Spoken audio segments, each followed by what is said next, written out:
Bonjour et bienvenue à toi dans cette nouvelle vidéo en droit des assurances. Aujourd'hui, nous allons étudier ensemble l'obligation déclarative des risques de la part de l'assuré.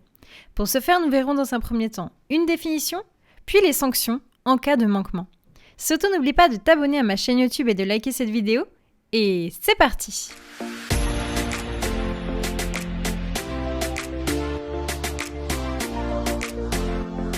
Tout d'abord, étudions ensemble une définition de ce qu'est cette obligation déclarative de risque.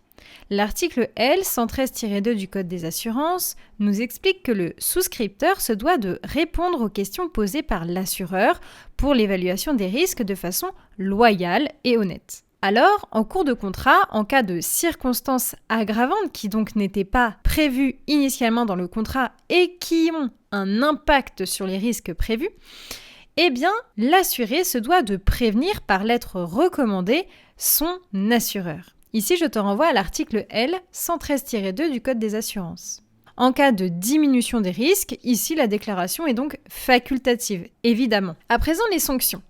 En cas d'omission ou de fausse déclaration, eh bien ici, l'omission ou la fausse déclaration seront laissées à l'appréciation souveraine du juge. Celui-ci devra donc déterminer si oui ou non ces fautes étaient intentionnelles.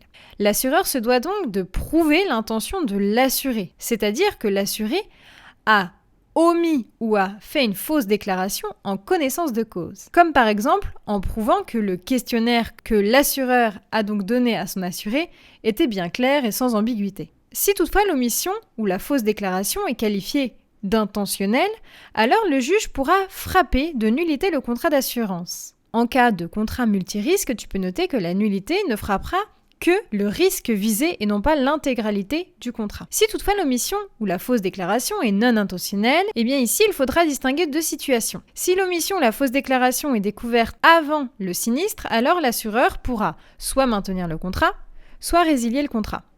Si elles sont découvertes après le sinistre, alors l'assureur pourra opérer une diminution d'indemnité. En cas de déclaration tardive, eh bien ici, la déchéance sera donc la sanction, même si la définition de la déchéance ne semble pas vraiment coller au droit des assurances.